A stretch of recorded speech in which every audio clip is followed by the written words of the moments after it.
17일 금요일 삶의 기적을 일으키는 30분 예배를 시작하도록 하겠습니다. 하나님께서 오늘 우리에게 주신 말씀은 갈라디아서 3장 19절에서 24절까지 말씀입니다. 이 말씀 제가 봉독하도록 하겠습니다. 그런즉 율법은 무엇이냐? 범법함으로 더하여진 것이라. 천사들을 통하여 한 중보자의 손으로 베푸신 것인데 약속하신 자손이 오시기까지 있을 것이라. 그 중보자는 한 편만 위한 자가 아니나 하나님은 한 분이시니라. 그러면 율법이 하나님의 약속들과 반대되는 것이냐? 결코 그럴 수 없느니라. 만일 능히 살게 하는 율법을 주었더라면 의가 반드시 율법으로 말미암았으리라. 그러나 성경이 모든 것을 죄 아래 가두었으니 이는 예수 그리스도를 믿음으로 말미암는 약속을 믿는 자들에게 주여합니다. 믿음이 오기 전에 우리는 율법 아래 매인바 되고 계시될 믿음의 때까지 갇혔느니라. 이같이 율법이 우리를 그리스도께로 인도하는 초등교사가 되어 우리로 하여금 믿음으로 말미암아 의롭다함을 얻게 하려 합니다. 아멘. 오늘 이 시간 하나님께서 우리에게 주신 말씀을 듣기 전에 잠시 기도하는 시간 갖도록 하겠습니다. 하나님 아버지, 오늘도 연약한 저희를 사랑하셔서 저희를 만나주시고 저희에게 말씀하여 주시니 감사합니다. 하나님 아버지, 오늘도 주신 말씀을 통해서 저희를 사랑하신 하나님, 그 하나님을 만나게 하시고 그 하나님이 얼마나 저희를 사랑하신지를 다시 한번 기억하게 하셔서 그 하나님을 믿음으로 담대하게 세상을 살아가는 저희가 될 수 있도록 은혜 베풀어 주옵소서. 예수님의 이름으로 감사하며 기도드리옵나이다. 아멘. 하나님께서는 우리에게 말씀해 주셨습니다. 하나님께서 우리에게 율법을 주신 이유는 죄를 깨닫도록 해서 우리가 우리 죄를 위하여 십자가에 돌아가신 예수님, 그 예수님을 믿도록 하기 위해서 율법을 주셨다라고 말씀하셨어요. 그래서 갈라디아서 3장 20절은 이렇게 말씀합니다. 이같이 율법이 우리를 그리스도께로 인도하는 초등교사가 되어, 율법은 우리를 그리스도께로 인도하는 초등교사가 된다는 거예요. 율법이 우리를 예수님을 믿도록 만든다는 거예요. 그렇습니다. 하나님께서 우리에게 주신 율법, 그 율법은 우리 죄를 깨닫게 해서 우리가 예수님을 믿도록 만들어 주신다는 거예요.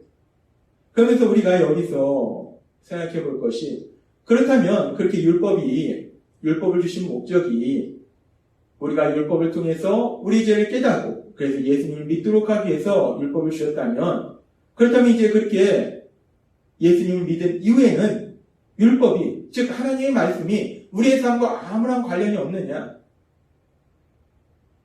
우리가 예수님을 믿는다면 하나님의 말씀이, 율법이 우리의 삶과 연관이 없느냐? 라는 생각을 해볼 수 있어요.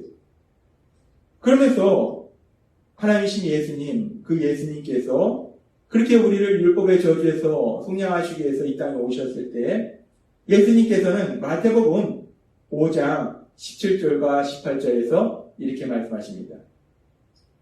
내가 율법이나 선지자를 폐하러 온 줄로 생각하지 말라. 폐하러 온 것이 아니요 완전하게 하려 합니다. 진실로 너희에게 이르노니 천지가 없어지기 전에는 율법의 1.1획도 결코 없어지지 아니하고 다 이루리라. 하나님 예수님께서 말씀하십니다. 내가 율법을 폐하려 온 것이 아니라 완전하게 하려 합니다. 세상이 끝나는 그날까지 율법의 1.1획도 아주 작은 말씀도 반드시 이루어져야 하리라 라고 말씀한다는 거예요. 그렇습니다. 예수님께서는 율법을 폐하러 오신 것이 아니라 완전하게 만드시기 위해서 이 땅에 오셨다는 거예요. 따라서 우리가 율법의 말씀을 통해서 우리 죄를 깨닫고 예수님을 믿게 되는데, 그렇게 예수님을 믿은 이후에는 우리가 율법과, 즉 하나님의 말씀과 아무런 관련이 없는가? 하나님의 말씀이 우리의 삶과 아무런 상관이 없는가? 아니라는 겁니다. 여전히 그 하나님의 말씀이 우리 삶과 관련이 있다는 거예요. 그래서 예수님께서는 우리가 구원받을 수 있도록 십자가에 돌아가시기 전날 밤 제자들에게, 그리고 또 그 제자들을 통해서 복음의 말씀을 듣고 예수님을 믿게 될 우리들에게 예수님께서는 이렇게 말씀하십니다. 요한복음 13장 34절에서 35절 말씀. 새 계명을 너희에게 주노니 서로 사랑하라. 내가 너희를 사랑한 것 같이 너희도 서로 사랑하라. 너희가 서로 사랑하면 이로써 모든 사람이 너희가 내 제자인 줄 알리라. 아멘. 하늘신 예수님께서는 십자가에 돌아가시기 전날 밤 제자들에게 말씀하신 것, 사랑하라는 것, 사랑하는 삶을 살라는 것, 사랑하는 삶을 사는 것만이 진정한 예수님의 제자라는 것. 예수님을 믿는다면 서로 사랑해라. 사랑하는 삶을 살아라 라고 예수님은 말씀하신다는 거예요. 근데 예수님께서 이렇게 사랑하라 라는 말씀을 주셨는데, 이 사랑하라는 말씀은 예수님께서 2000년 전 오셔서 예수님께서 십자가에 돌아가시기 전에만 하신 말씀이 아니에요. 이 사랑하라는 말씀은 이미 구약의 율법을 통해서 하나님께서 하신 말씀, 그 말씀의 중심에 있는 것이 사랑하라는 말씀이라는 거예요. 예수님께서 사역할 당시에 한 율법사가 묻습니다. 예수님, 율법 중에 어떤 말씀이 중요합니까? 하나님께서 주신 그 율법의 말씀 중에 어떤 말씀이 중요합니까? 라고 물었을 때 예수님께서는 마태복음 22장 36절부터 이렇게 말씀합니다. 선생님, 율법 중에서 어느 계명이 크니까? 하나님께서 우리에게 율법을 주셨는데 그 율법 속에서 어떤 것이 가장 큽니까? 어떤 것이 중요합니까? 라고 물었을 때 37절은 이렇게 말씀합니다. 예수께서 이르시되 내 마음을 다하고 목숨을 다하고 뜻을 다하여 주 너희 하나님을 사랑하라 하셨으니 이것이 크고 첫째 되는 계명이요. 하나님을 사랑하라. 하나님을 믿어라. 이것이 가장 중요한 계명이다. 이것이 가장 율법에서 중요한 것이다. 라고 말씀하시고 하나님신 예수님께서는 계속해서 이렇게 말씀하십니다. 22장 39절 말씀. 둘째도 그와 같으니 내 이웃을 내 자신과 같이 사랑하라 하셨으니 이 두 계명이 온 율법과 선자의 강령이니라 라고 말씀합니다. 하나님께서 주신 율법, 그 율법의 말씀 중에 중요한 말씀이 어떤 말씀입니까? 어떤 율법이 중요합니까? 라고 율법사가 물었을 때 예수님은 말씀하신다는 거예요. 하나님을 사랑하라, 이웃을 사랑하라. 근데 예수님께서는 십자가에 돌아가시기 전에 말씀합니다. 서로 사랑하라 라고 말씀해요. 예수님께서 십자가에 돌아가시기 전에 사랑하라 라고 주신 그 계명은 새롭게 주신 계명이 아니라 이미 율법에서 말씀하고 있다는 겁니다. 구약의 율법을 통해서 하나님께서 말씀하셨는데 이제 예수님을 믿게 될 예수님의 제자들에게 예수님은 말씀하신 것, 그 구약의 율법의 말씀 그대로 사랑하는 삶을 살아라 라고 말씀하시다는 거예요. 그렇습니다. 하나님께서 율법을 주셔서 율법을 통해서 우리 죄를 깨닫게 하시고 그래서 예수님을 믿게 하시는데, 그렇다고 해서 율법의 역할이 단순히 죄를 깨닫게 그래서 예수님을 믿도록만 하는가? 거기서 더 나아가서 예수님을 믿은 이후에도 그 율법은 하나님의 말씀을 계속해서 우리의 삶 속에 역사하고 계시더라는 거예요. 그래서 하나님께서는 신명기 10장 13절의 말씀을 통해서 이렇게 말씀하셨습니다. 신명기 10장 13절 말씀. 내가 오늘날 너의 행복을 위하여 너에게 명하는 여호와의 명령과 규례를 지킬 것이 아니냐.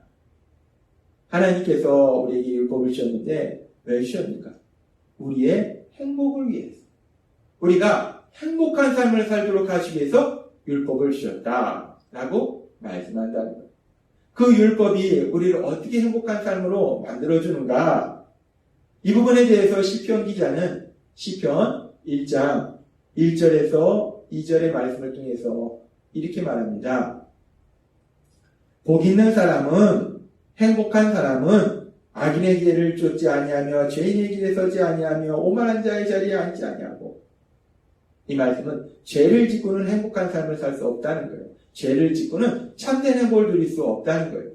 그러면서 계속해서 말씀합니다. 복 있는 사람은, 행복한 사람은 시편 1장 2절은 오직 여호와의 율법을 즐거워하여 그 율법을 주야로 묵상하는 자로다 라고 말씀해요. 누가 행복한 삶을 사는가? 여호와의 율법을 즐거워하여 그 율법을 주야로 묵상하는 사람이 복 있는 사람이다. 행복한 삶을 산다 라고 하나님께서는 시편 기자를 통해서 말씀하신다는 거예요. 여호와의 말씀을 즐거워하여 주야로 묵상한다.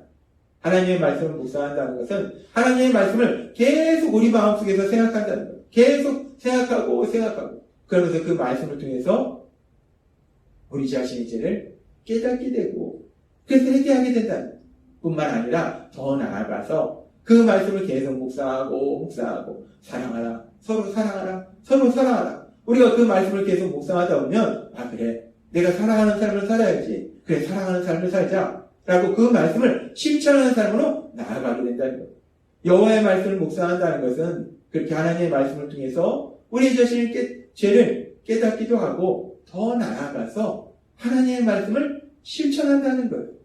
그렇게 우리가 여호와의 말씀을 묵상하면 그래서 죄를 깨닫고 하나님의 말씀을 실천하는 삶을 살면 시편 1장 3절에 역사가 일어난다는 거예요. 저는 시냇가에 심은 나무가 시절을 쫓아 가시를 맺으며 그 잎사귀가 마르지 아니함 같으니 그 행사가 다 형통하리로다 라고 말씀합니다. 그렇게 하나님의 말씀을 늘 묵상해서 자신의 죄를 깨닫고 회개하고 또 하나님의 말씀을 실천하는 삶을 살면 하는 모든 일이 형통하다는 거예요. 하는 모든 일들 속에서 하나님의 하시는 역사를 체험하게 된다는 거예요. 따라서 행복한 삶을 살 수밖에 없다는 겁니다. 그렇습니다. 하나님께서 율법을 주셔서 우리 죄를 깨닫게 하시고 그래서 예수님을 믿게 하시는데 그렇게 예수님을 믿으면 이제 더 이상 율법의 말씀이 우리 삶과 관련이 없는가? 아니라는 겁니다. 그 율법의 말씀은 하나님의 말씀을 계속해서 우리 삶을 참된 행복으로 행복한 삶을 살도록 만들어준다는 거예요. 그래서 하나님께서는 우리가 예수님을 믿고 구원받은 이후에 성령 하나님을 우리에게 주시는데 그 성령 하나님이 우리의 삶 속에서 어떤 역사를 하시는지 하나님은 이미 에스겔 선지자를 통해서 우리에게 이렇게 말씀하십니다. 에스겔서 36장 27절 말씀. 또 내 신을 너희 속에 두어 너희로 내 율례를 행하게 하리니 너희가 내 규례를 지켜 행할지라. 아멘. 성령 하나님을 우리에게 주셔서 그 성령 하나님의 인도하심과 도우심으로 하나님이 주신 율법의 말씀을 지켜 행하도록 만들어 주신다는 거예요. 우리 인간 노력으로는 하나님의 말씀을 지킬 수 없기에 하나님의 말씀을 실천할 수 없기에 우리 안에 계신 성령 하나님이 계속해서 하나님의 말씀을 기억하도록 하시고 우리 안에 계신 성령 하나님이 계속해서 그 말씀을 실천할 수 있도록 우리를 도와주신다는 거예요. 그렇습니다. 하나님께서는 오늘 하나님께서 우리에게 율법을 주신 목적이 무엇인가? 하나님의 말씀을 주신 목적이 무엇인가에 대해서 다시 한번 명확하게 말씀하십니다.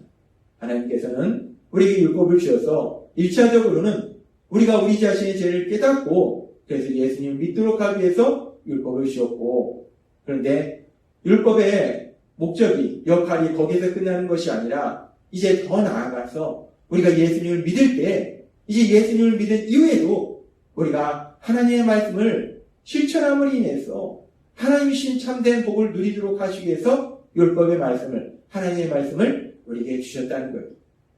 따라서 우리 안에 계신 성령 하나님의 인도하심과 도우심으로 날마다 지금처럼 그 하나님의 말씀을 듣고 그래서 그 하나님의 말씀을 통해서 우리 자신의 죄를 깨닫고 회개하고 더 나아가서 그 하나님의 말씀대로 실천함으로 인해서 하나님께서 행하신 그 놀라운 역사를 체험하고 하나님의 크신 영광을 나타내는 여러분이 되시길 주님의 이름으로 축원합니다. 기도하겠습니다. 하나님 아버지 감사합니다. 오늘도 주신 말씀처럼 하나님께서 우리에게 율법을 주셔서 우리 죄를 깨닫게 하시고 더 나아가서 이제 예수님을 믿은 이후에도 그 하나님의 말씀을 실천함으로 인해서 하나님의 행하신 놀라운 역사들을 체험케 하시니 감사합니다. 우리 안에 계신 성령님의 인도하심과 도우심으로 늘 말씀과 동행하는 저희가 될 수 있도록 은혜 베풀어 주옵소서. 예수님의 이름으로 감사하며 기도드리옵나이다. 아멘. 이 시간도 하나님께서 우리에게 주신 말씀을 묵상하면서 조용히 기도하는 시간을 갖도록